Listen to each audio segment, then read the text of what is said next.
한 주간 살아오시는 여러분들의 모든 생활, 또 경제살이 어쨌는지 우리 하나님께서 나름대로 다 과정들과 어려움이 있겠지만 함께 해주셨고 인도하셨고 오늘 주님 교회까지 오신 줄로 믿습니다. 예배드리는 지금 하나님 앞에서 여러분의 모든 상함과 또 찢김과 아픔과 상처들이 싸매어지고 꿰매어지고 주님이 보듬어 주시고 치유해 주시는 은혜가 있기를 주의 이름으로 축원합니다. 서로 함께 믿음으로 인사하십시오. 사랑합니다. 축복합니다. 네. 오늘 제목이 길이 참으란데 살다 보니까 참을 일이 좀 있더라고요. 지금까지도 참았고 지금도 참고 앞으로도 또 참을 일이 있을 겁니다. 근데 사실 잘 안 참아지는 것들도 많거든요. 전 제 개인적으로 잘 못 참는 게 졸음, 그 다음에 배고픔, 추움은 잘 견딥니다. 제가 집사람한테 하는 소리가 졸리고 배고프고 춥기까지 하면 딱 거진데 제가 추운 건 또 잘 견딥니다. 여러분들은 살면서 나를 힘들게 하는 일들 참아보신 적 있죠? 참을 만큼 참다가 안 되면 다 터집니다. 누구나. 근데 주께서 우리들에게 말씀하시는 게 인생에도 참을 일이 있고 신앙생활에도 참을 일이 있다, 이렇게 말씀을 하십니다. 우리 삶이라는 게 참아야 된다는 거는 그만큼 어려움이 있다는 거예요. 참지 않으면 안 될 일들이 있다고, 삶이 만만하지가 녹록하지가 않다는 얘기입니다. 여러분의 참을성은 도대체 얼만큼이나 될까요? 수치로 따지기는 어렵겠죠. 참는다는 게 성격적으로 잘 참는 사람도 있고 끈기가 있어서 인내한 사람도 있고 그러겠죠. 근데 오늘 진짜 참는다는 게 뭔지 우리는 하나님 말씀을 통해서 생각해 보려고요. 민족성을 풍자한 말인데 한국 사람, 일본 사람, 중국 사람 이렇게 셋을 더러운 돼지우리간에 집어넣습니다. 누가 가장 오래 참는지. 그랬더니 가장 먼저 나오는 사람이 일본 사람, 두 번째 한국 사람이 나오고 세 번째 돼지가 나오더랍니다. 중국 사람은 안 나오더래. 중국분 계신가? 죄송합니다. 그런 말 하려고 그러는 게 아니고, 그런 우스운 얘기도 있지만 이 중국 사람들이 굉장히 끈기 있고 오래 참는 걸 잘합니다. 느린 것 같으면서도 가는 거지. 만만디 장강의 물이 느리게 가는 것 같지만 흘러내려간다 이 말이죠.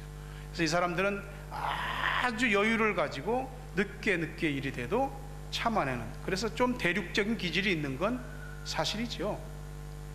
성경은 인내, 길이 참는 것에 대해서 우리들에게 수없이 많은 성경 구절들로 말씀합니다. 고린도전서 13장에도 믿음, 소망, 사랑은 그 중에 제일은 사랑이다. 근데 그 사랑의 독특한 특성 가운데 하나가 오래 참는 거다, 이런 말씀하잖아요. 그러니까 오래 참지 않고 우리가 얻을 수 있는, 오래 참지 않고 우리가 우리 손에 쥐어질 수 있는 성취나 열매는 없다는 거예요. 히브리서 11장은 믿음으로 사는 훌륭한 믿음의 사람들 얘기가 나옵니다. 그 얘기가 쭉 나오고서 히브리서 12장 1절에 보니까 이렇게 말했습니다.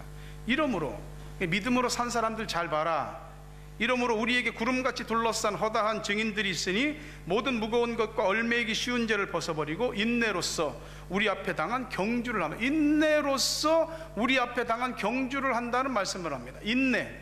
우리 신앙생활이나 우리의 인생이라고 하는 것이 그냥 한번 100m 달리기로 숨차게 탁 달리고 끝날 것 같으면은 우리가 우리 인생 이렇게 버겁거나 힘들거나 골치 아프거나 고통스럽거나 그러지 않을 겁니다. 한번 빡세게 달리고 끝나면 그만이니까. 근데 인생살이도 그렇지 않고 신앙살이도 그렇지 않고 장거리 마라톤이에요. 아무리 잘 달리는 마라토너들도 가만히 보면 그 42.19km를 달려가는 과정에 숨이 턱에 차는, 힘들다, 못하겠다, 주저앉고 싶거나 뒤처지고 싶거나 그런 마음들이 다 있답니다. 신앙생활도 그와 같아요. 인내하지 않으면은, 참지 않으면은 우리에게서 완숙함, 완성은 아니겠죠. 그러나 완숙함은 기대하기가 어려운 거죠. 야고보서 1장 4절에 보니까 인내를 온전히 이루라. 이는 너희로 온전하고 구비하여 조금도 부족함이 없게 하려 함이라. 인내를 온전히 이루라고 합니다. 이게 인내를 온전히 이룰 때 잘 익은 과일과 같은 모습이 되는 겁니다. 나뭇가지 끝에 과일이 매달리는데 그게 매달렸다고 다 먹을 수 있는 게 아니거든요. 그 과일이 매달려서 성장해야 되고요, 그리고 익어야 됩니다. 성장하지 않고 익지 않은 것은 먹을 수도 없고 상품 가치도 없는 거예요. 근데 과일이라고 하는 게 잘 익은 과일들을 이렇게 두면은 그 향이 굉장히 진합니다. 예전에 차에다가 이제 모과를 이렇게 놓으면은 그 향이 굉장히 진합니다. 사과 그냥 먹으면 모르는 것 같은데 사과도 향이 진합니다. 잘 익은 과일들, 그와 같은 신앙인들은 그냥 어느 날 뚝딱 하고 가지 끝에 매달려서 잘 성숙한 신앙인이 되는 게 아닙니다. 인내, 길이 참는 인내의 과정이 꼭 필요한 것이죠. 야고보가 오늘 이 말씀 속에서 중요한 걸 세 가지 얘기하는데, 형제들아 하면서 7절에 보니까 길이 참아라, 또 형제들아 하면서 9절에 원망하지 마라, 또 형제들아 하면서 10절에 오래 참음의 본을 삼으라, 그렇게 말합니다. 우리가 신앙생활을 하고 인생 사는 모든 것들이 기다림이거든요. 근데 그 기다림에 참음이 없으면 기다려지지가 않습니다. 근데 어떻게 참냐고, 소망이 있으니까 참는 겁니다. 7절부터 8절에 그러므로 형제들아 주께서 강림하시기까지 길이 참으라. 보라, 농부가 땅에서 나는 귀한 열매를 바라고 길이 참아 이른 비와 늦은 비를 기다리나니 너희도 길이 참고 마음을 굳건하게 하라. 주의 강림이 가까우니라. 7절과 8절의 단 2절 사이에 길이 참아라 라는 말이 3번이나 반복되어지고 있습니다. Patient, wait, patient. 이 짧은 말씀 속에 이렇게 반복적으로 중요한 단어들이, 우리들에게 무엇을 하라고 명령하는 단어들이 나오는 건 그만큼 중요한 것이기 때문에 그렇습니다. 참지 않음으로 망쳐지는 일들이 얼마나 많은지 모릅니다. 근데 언제까지 참으라고? 주님 강림하실 때까지. 이게 우리를 힘들게 하는 거죠. 마음을 굳건하게 하지 않으면 누구도 못 참습니다. 누구도 기다리지 않고 누구도 인내하지 못합니다. 우리는 살면서 우리에게 부당한 대우나 억울한 어떤 불이익들을 당한다, 여러분 어떻습니까? 못 참습니다. 개인도 그렇고 사회의 수많은 단체들이 다 자신의 밥그릇과 소유를 위해서 그게 불이익을 당한다 그러면 전부 데모를 하는 것입니다. 전부 다 아우성을 치는 것입니다. 개인도 그렇고 단체도 그렇고 자기들이 주장하는 바들이 있는 거죠. 근데 정말로 정의로운 것을 주장하는 것보다는 대부분 밥그릇 싸움입니다. 근데 이런 부분들에 있어서 누가 내 밥그릇을 뺏고 뒤집어 엎는데 참는다는 게 얼마나 어려운 일인가. 초대교회 성도들은 그런 것들을 그냥 수도 없이 당하고 사는 겁니다. 로마 정부가 압박을 하는데 황제를 숭배해라. 황제 숭배 안 합니다. 우상 숭배니까. 그래서 때리고 감옥에 가두고 재산을 몰수하고 추방시키고 죽이기까지 합니다. 사회적으로도 이 사람들이 살아가는 방식이 있는데 예수 믿는 것들은 우리하고 융화가 되지 않는 것. 저것들은 지들끼리만 도저히 우리하고는 어울리지 않는 거예요. 그러니까 사회적으로 따로 떼놓고 불이익을 줍니다. 그러다 보니까 불이익을 당하지 않기 위해서 은근슬쩍 그들과 함께 묻어가기도 하는 것이죠. 또 그 당시 사람들이 그 도시에서 섬기는 신들이 있습니다. 그 신들의 신전에 가서 신을 섬기고 제사하고 그 우상의 음식을 먹고 거기서 그들이 하는 짓거리들을 똑같이 해야 되는데 그거를 안 하니까 사람 취급을 않는 것입니다. 자, 어떻습니까? 나 예수 잘 믿는다는 이유 하나 때문에 이런 부당함과 억울함과 불이익과 생명까지도 빼앗기는 이런 일들, 이건 우리하고는 안 맞는 얘기입니다. 오늘 지금 현실을 살아가는 나하고는 좀 적용해서 말씀을 받아들이기가 어렵습니다. 근데 그분들은 그렇게 했다고요. 왜 그랬냐면은 이유는 한 가지예요. 왜 그런 걸 다 참았냐면은 주님이 다시 오시는 걸 믿었기 때문에 그렇습니다. 주님께서 다시 오신다고 그랬거든요.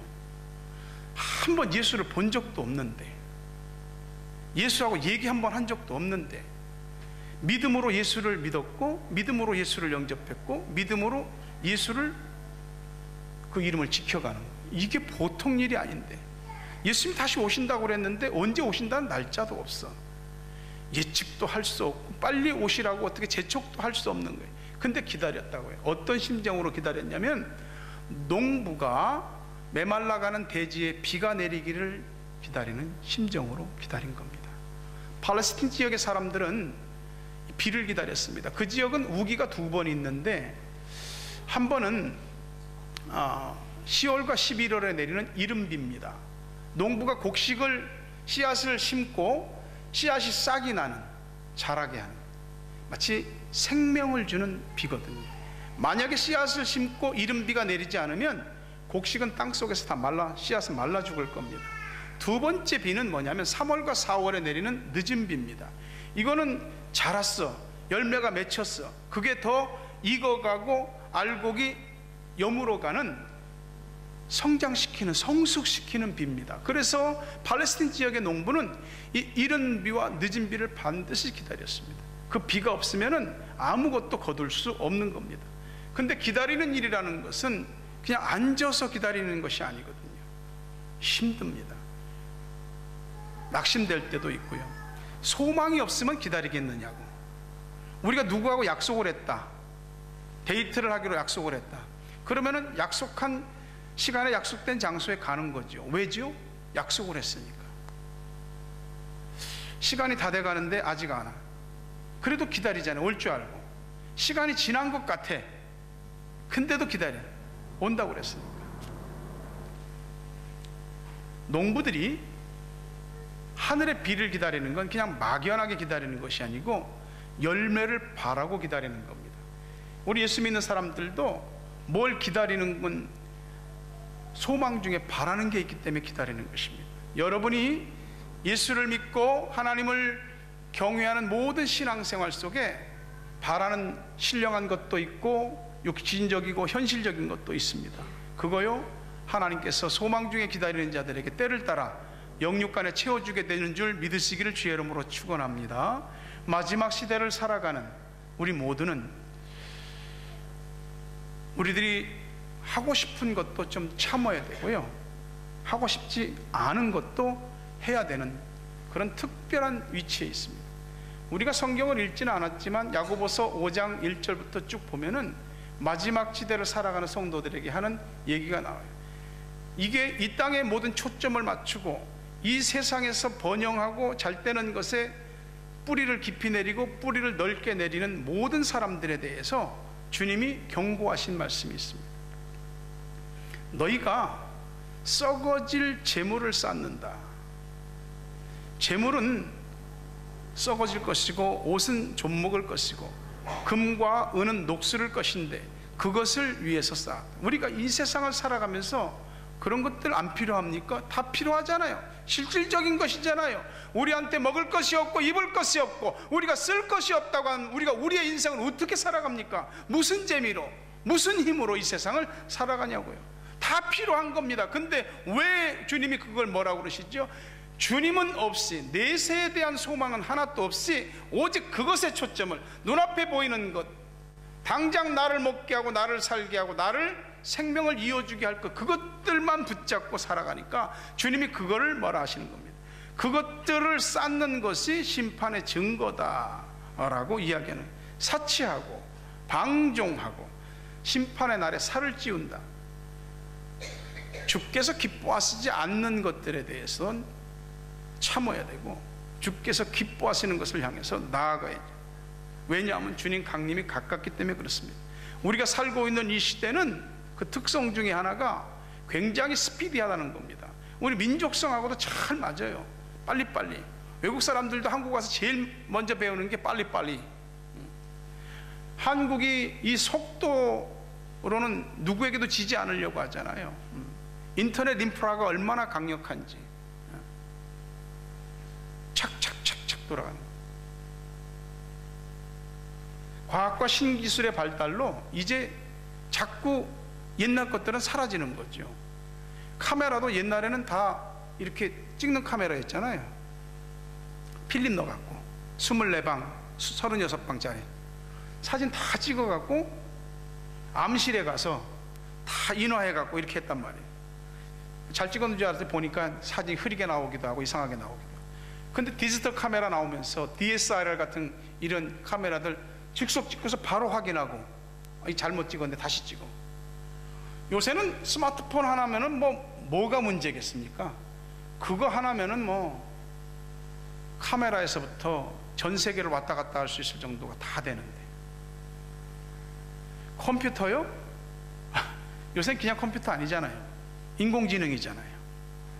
사람의 지능과 맞대결을 하려고 하는 그런 컴퓨터 수백 수천 대를 연결시켜서 그 알고리즘으로 사람의 지능을 이겨먹으려고 하는 시대잖아요. 얼마나 인터넷 쇼핑도 빠릅니까? 인터넷 쇼핑몰을 운영하는 이 사람들이 정말 사람들한테 그 사람들의 어떤 순발력, 시각을 2, 3초 안에 5초 안에 확 잡아당기는 거죠. 아니면 마우스가 딴 데를 클릭해 버리니까 그 몇 초 안에 모든 것을 잡고 자신들의 물건을 구매시키려고 하는, 그러니까 얼마나 사람들이 팍팍 튀지 않으면 살아남을 수 없는 시대. 게임도 옛날에는 게임 어린애들만 했는데 지금 어른들도 많이 하잖아요. 게임도 얼마나, 제가 볼 때는 애들 이렇게 교회에서 하는 게임을 보면은 난 복잡하고 하더라고요. 옛날에는 쉬웠잖아요. 그냥 레버 하나 딱 잡고 그 갤러그 막 보트막엔 탁 정신없이 그냥 막 손이 안 보이게 누르면 그건 너무 단순했는데, 지금은 해서 무기를 사서 하고 바꾸고 어쩌고 너무 잘하더라고요. 그러다 보니까 글쎄요, 사람들이 참을성이 없어지는 것 같아요. 참을성을 없애버리는 시대가 된 거죠. 우리는 우리 전 시대의 어른들보다 훨씬 참을성이 없습니다. 우리 애들은 우리 시대의 사람들보다 훨씬 더 참을성이 없습니다. 사람이 인스턴트 시대의 가벼움과 인스턴트 문화에 자꾸 길들여지다 보니까 빨리빨리 안 되면 속이 터지는 겁니다. 그러다 보니까 항상 쫓기는 것 같은 속에서 뭘 결정하고 뭘 만들려고 하니까 이게 조잡스러운 것들이 나오고 보기에 조악스러운 것들이 만들어지는 거예요. 내 뜻과 다르게. 여기 와서 제가 처음에 보니까 부엌도 한국에서는 다 가스잖아요. 가스 탁 틀면 불 쫙 펴지고 그냥 쫙 끓어갖고 맛있게 한 다음에 불 딱 끄고 그냥 확 달아올랐다 확 빠졌다. 우리 한국 사람 성질하고 딱 맞아. 여기 와서 인덕션 쓰니까 답답해. 불을 켜니까 불이 서서히 달아올라. 근데 딱 끓는 점에 올라서면 엄청 뜨거워집니다. 근데 전원을 꺼도 그 뜨거운 기가 오랫동안 남는 거예요. 뉴질랜드 와서 한국 사람들이 속 안 탄 사람들이 없다니까. 이 사람들 일 처리하는 거 보면 속이 뒤집어져요. 그거 보다가 내 속에서 스스로 불질러서 다 타버린 사람들 많습니다. 속이 새까매진다니까. 참아야 된다니까. 우리 항상 마음이 급하거든요. 그러니까 마음을 재촉하니까 마음에 여유가 없어. 그러다 보니까 열매가 안 생기는 거예요. 열매가 생겼는데도 익기 전에 다 떨어뜨려 버리는 겁니다. 기다림이 없이 얻을 수 있는 열매는 없어요. 오늘 씨앗을 심고 내일 싹이 나고 저녁에 바로 거둘 수 있을 것이라고 생각한다면 우리가 너무 조급한 것이죠. 자연에서 배워야 하지 않겠습니까? 내가 씨앗을 심었는데 오늘 왜 안 나지? 땅을 파봐. 궁금증은 해결되겠죠. 그대로 있네? 내일 또 파봐. 그대로 있네? 그거 싹 안 납니다. 궁금증은 해결하지만 싹도 안 나고 열매도 얻을 수 없는 거죠. 신앙적으로 우리가 정말로 성숙한 괜찮은 신앙인이 되고 싶은 마음이 있지 않겠습니까? 그럼 시작하셔야죠. 시작하셨으면 꾸준히 가셔야 되는 겁니다. 하루아침에 이루어지는 신앙은 없습니다. 믿음의 선배들도 대단한 믿음이야. 다 과정이 다 있습니다. 아브라함 75세에 하나님 부름 받았는데 하나님 너 자손 하늘의 별같이 바닷가의 모래와 같이 많게 해줄게. 근데 왜 안 주냐고 25년 만에 아들을 주셨어요. 100살에. 근데 아브라함이 그걸 말씀을 믿고 소망 중에 참고 기다렸다니까. 야곱은 어떻습니까? 아버지와 형을 속여서 장자의 명분과 장자의 축복을 가로챘는데 형하고 사이가 나빠지니까 형이 너 아버지만 돌아가시면 넌 죽어, 내가 가만 안 둬. 결국은 도망가잖아요. 도망가다가 베델이라고 하는 곳에서 하나님을 만납니다. 꿈인지 이렇게 보니까 사닥다리가 하늘과 땅을 연결시켰는데 천사들이 사닥다리를 오도락 내리락 하고 그 사닥다리 끝에 보니까 하나님이 계신 거예요. 거기서 벌떡 일어나갖고 여기가 하나님이 계신 곳이다 하고 베고 자던 돌베개로 제단을 삼고 예배를 드렸어요. 나로 하여금 무사히 고향 땅에 다시 돌아오게 해주신다면 하나님을 나의 하나님으로 섬기고 내 소득의 11조를 하나님께 바치겠습니다. 하나님이 약속하셨어요. 그 약속을 붙잡고 몇 년 동안 고생을 했는데 20년 동안 20년 만에 고향으로 돌아왔습니다. 야곱의 아들인 요셉은 어떻습니까? 어려서 꿈을 꿨습니다. 11개의 볕단, 또 11개의 별이 자기한테 와서 절하는 꿈. 이거 자기 형제들이 다 와서 자기한테 머리를 숙인다는 꿈인데, 하나님이 주신 꿈인데 이게 꿈이면 빨리 이루어져야 될 거 아니에요. 안 이루어집니다. 오히려 형들의 시기와 미움을 샀고 형들에 의해서 노예로 팔려갔습니다. 노예로 팔려간 데서 성실하게 일했고 하나님이 축복하셔서 인정받아서 집안의 대소사를 관장하는 총무가 됐습니다. 근데 그 집 마나님이 요셉을 어떻게든지 한번 욕되게 하려고 같이 동침하자고 계속 유혹했습니다. 요셉이 뿌리치죠. 내가 어떻게 하나님 앞에 이 큰 악을 행하겠습니까? 그러다가 이 강간 미수범으로 감옥에 들어가게 됐죠. 억울하잖아요. 감옥에서도 어떤 그 왕의 측근 두 사람이 와서 같은 감옥에 있었는데, 하나는 술 맡은 관원장, 하나는 떡 맡은 관원장, 다 요직입니다. 요리사가 아니에요. 이 사람들은 임금에 먹는 음식과 술을 관장하는 최측근들만 들어가는 고위층입니다. 근데 무슨 죄를 저질러서 감옥에 들어왔어. 요셉이 꿈 해몽을 딱 해주는 겁니다. 술 맡은 관원장이 꿈을 꿨는데 앞으로 3일 후에 복직될 겁니다. 그때 저를 기억해 주십시오. 저 억울하게 들어왔습니다. 떡 굽는 관원장이 꿈이 신통해. 해몽이 내 꿈도 해몽해봐. 선생님은 3일 후에 목이 잘려 죽을 겁니다. 3일 후에가 이집트 파라오의 생일이거든요. 그 생일잔치에 술 맡은 관원장은 복직되고 떡 맡은 관원장은 목이 잘려 죽습니다. 근데 술 맡은 관원장이 요셉을 잊었더라 그랬습니다. 그런 좋은 꿈을 주셨으면 빨리 주시지. 13년 걸렸습니다. 30세에 이집트의 총리가 되는데 13년의 연단을, 그래도 하나님이 11개의 볕단과 11개의 별이 자기한테 와서 절하는 꿈을 꾸게 하셨죠. 그 소망 삼고 기다린 거예요. 다윗이 이스라엘의 가장 위대한 성군이잖아요. 10대의 나이에 다음 차기 왕으로 기름 부음을 받습니다. 그러면 바로 하나님이 왕권을 넘겨줘야 되는데 아니에요.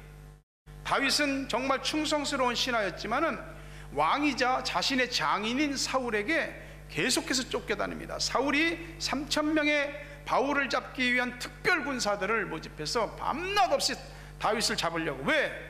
자기 다음의 왕이라고 하는 것이 너무나 싫은 겁니다.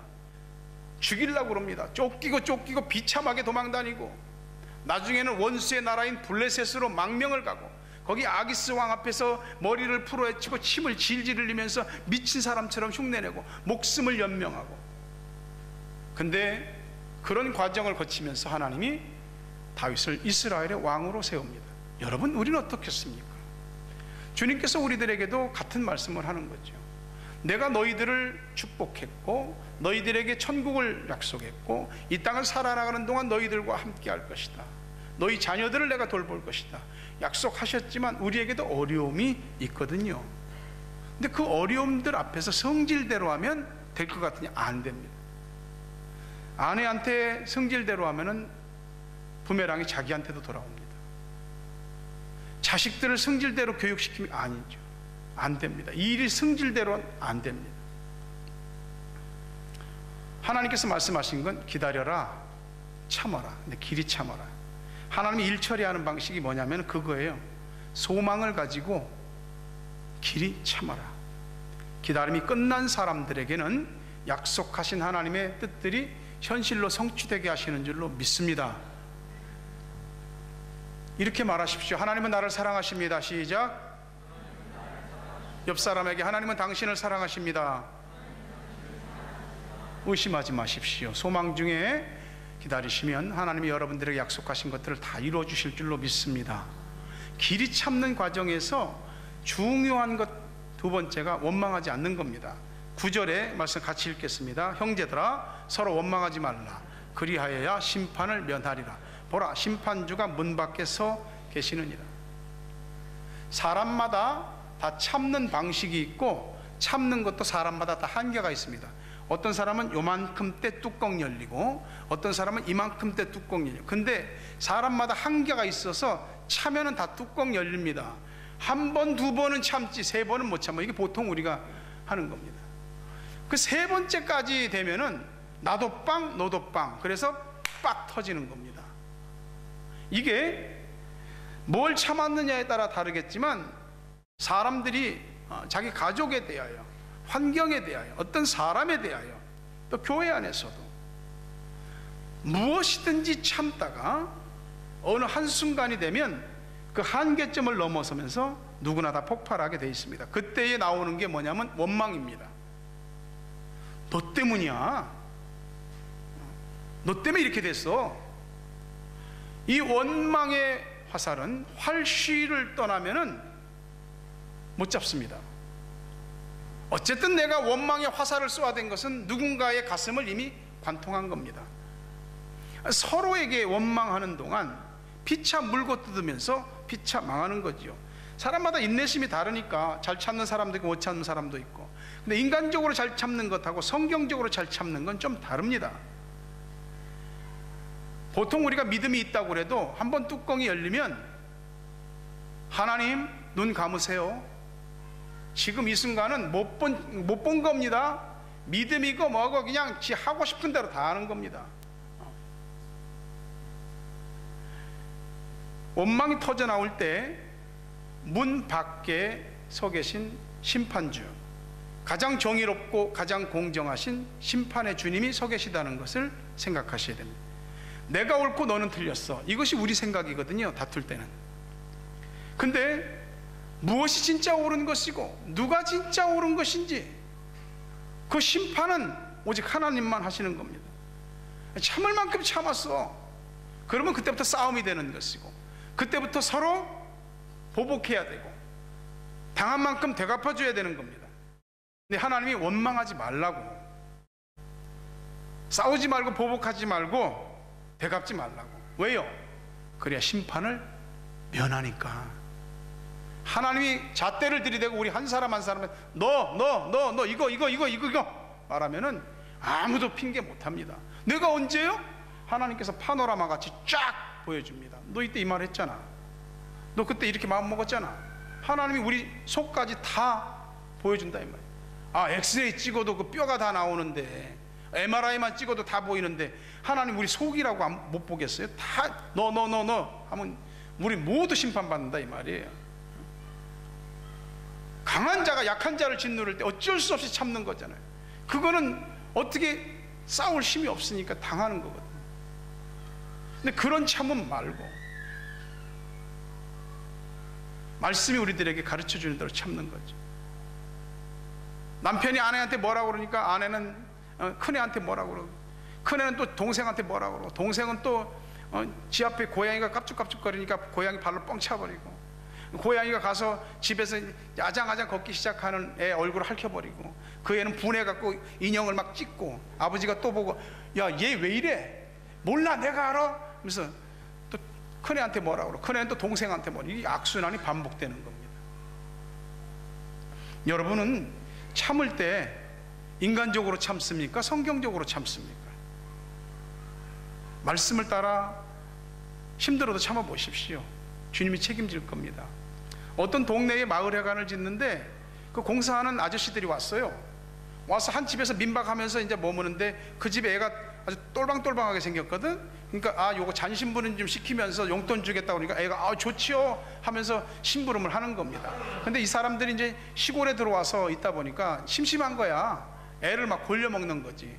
물 들고 막 낑낑대고 오는 애 있으면은 다리 이게 줄 몰래 걸어나가고 줄에 걸려서 넘어져서 물 다 쏟아버리게 하고, 애가 막 그냥 신발 신고 뛰어나가려는 그 습성을 보고 신발 뒤에다 몰래 못을 쳐갖고 땅에다 박았어.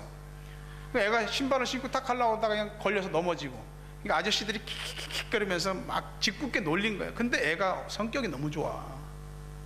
인상도 안 써. 웃어. 몇 번 그렇게 하다 아저씨들이 이제 미안한 거예요, 애한테. 아유, 너 성격이 너무 좋은데 아저씨들이 잘못했다. 네. 아저씨 다시는 그러지 않을 거죠?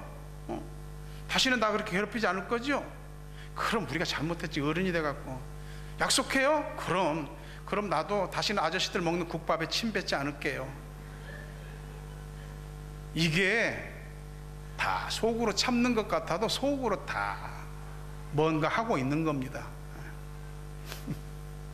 우리가요, 누군가에 대해서 뭐에 대해서 참는다, 이 소년 같지 않습니까? 그건 참된 참음이 아닙니다. 원망을 쌓아가면서 참고 또 자기 방식대로 푸는 게 참음이라고 한다면은 성경은 우리들에게 그렇게 쉽게 얘기하지 않죠. 그냥 주님이 원망하지 말라니까 원망하지 말아 보세요. 그게 주님 뜻이라면 해보면 되지 않겠어요?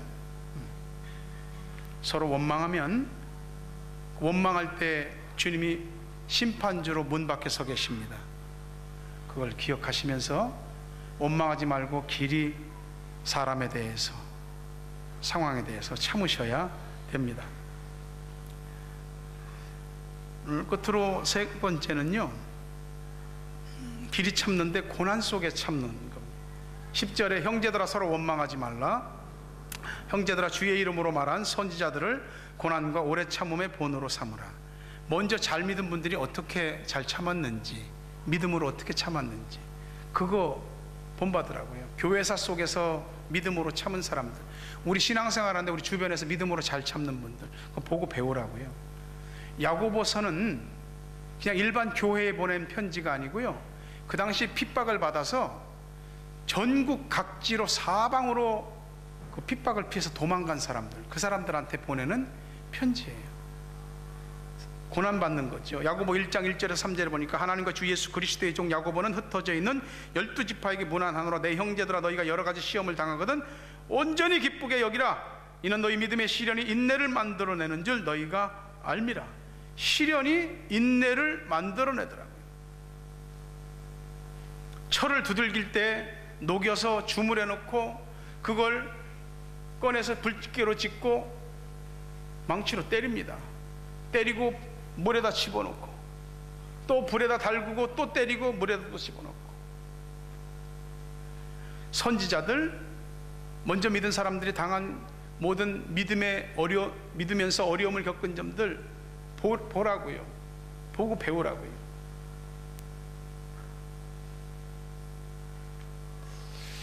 사람이나 환경 때문에 겪는 이 고난보다 더 힘든 거는 하나님이 도대체 계시는 거냐고, 도대체 하나님이 나를 지금 내 상황을 알기는 아는 거냐고, 이런 하나님에 대한 회의가 될 때가 더 힘듭니다. 하박국 1장 2절에 보니까 여호와여 내가 부르짖어도 주께서 듣지 아니하시니 어느 때까지입니까? 내가 강포로 말미암아 외쳐도 주께서 구원하지 아니하시나이다.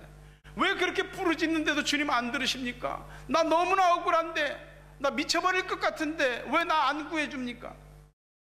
누구나 다 이런 일이 있어요. 사람들이 어려움을 겪을 때 생각하는 한 가지 생각은 나만 이런 일을 당한다고 생각하거든. 안 그래요. 다 있어요. 왜 나만 겪는 고난이냐고 말해도 다 겪는 고난이 있어요. 고난의 모양이 좀 다를 뿐이지요. 원망하고 싶은, 다 포기하고 싶은 게 있다고요. 근데 인내하라고, 고난 중에 참으라고. 11절에 보니까 보라 인내하는 자를 우리가 복되다 하나니 너희가 욥의 인내를 들었고 주께서 주신 결말을 보았거니와 주는 가장 자비하시고 긍휼히 여기시는 이시니라.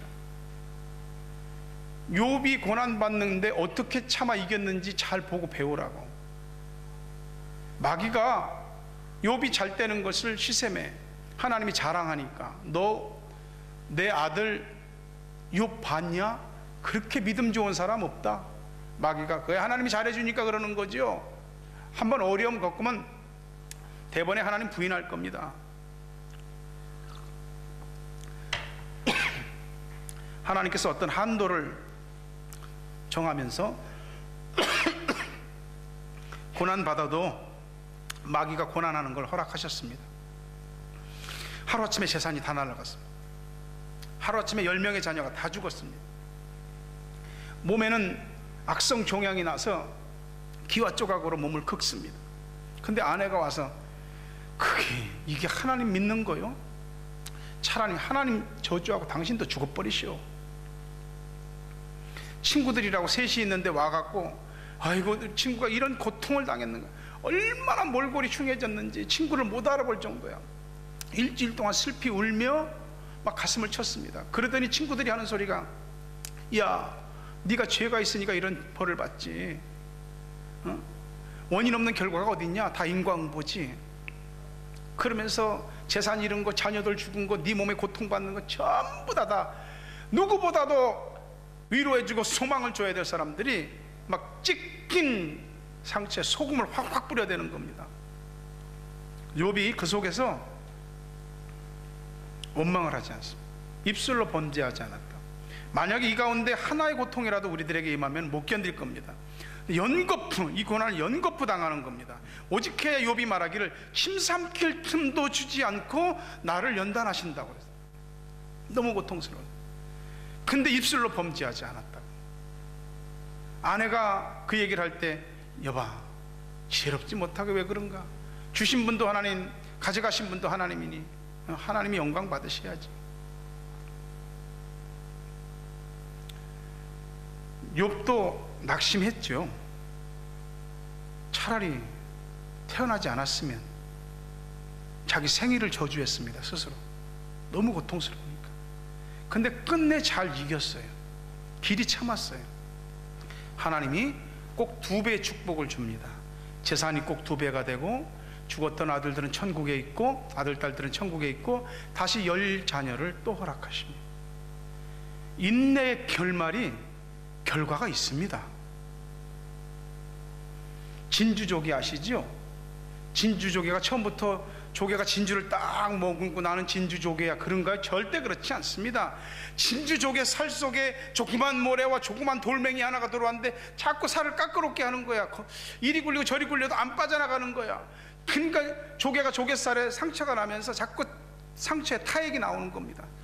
그걸 굴리고 입속에서 뱉어지지가 않고, 그러니까 그게 진주조개가 되는 겁니다.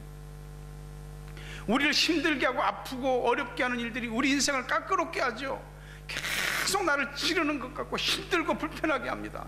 근데 그거 우리가 잘 믿음으로 감싸고 하나님을 바라는 소망으로 감싸고 길이 참고 또 감싸고 그때 나를 너무나 고통스럽게 했던 게 가장 값진 진주가 되는 것이에요. 여러분, 고난은 하나님의 축복으로 가는 통로입니다. 더 큰 은혜와 더 축복으로 가는 관문입니다. 고난이 없을 수는 없는데 그냥 고난으로 당할 건지, 아니면 하나님을 믿는 믿음으로 소망 가운데 고난을 이겨낼 것인지, 그건 우리가 정해야 됩니다. 고난이 없을 수는 없다. 사랑하는 여러분, 말씀을 맺으려 합니다. 낙심하는 일들이 있어요. 그때 주님에 대한 시선을 놓치지 마십시오. 원망하고 싶은 마음이 있을 때 입을 좀 닫으세요. 욕하고 싶을 때 좀 욕하지 마십시오. 나를 십자가 해산의 고통으로 낳으신 주님은 절대 우리 버리지 않고 떠나지 않습니다.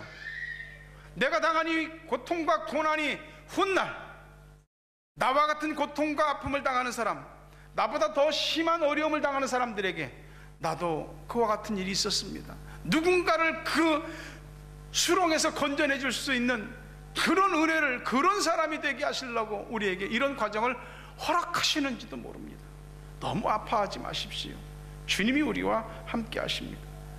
농부가 이른 비와 늦은 비를 기다리는 심정으로 주님 다시 오시는 걸 소망하며 기다리시고, 우리 입의 욕과 원망을 제거하십시오. 그리고 믿음으로 인내한 사람들의 모습들을 본받고 따라가십시오. 길이 참는 여러분들에게 하나님의 길이 참음에 대한 축복의 결과들을 어느 날 현실로 딱 우리 앞에 갖다 놔 주실 줄로 믿습니다. 축복합니다.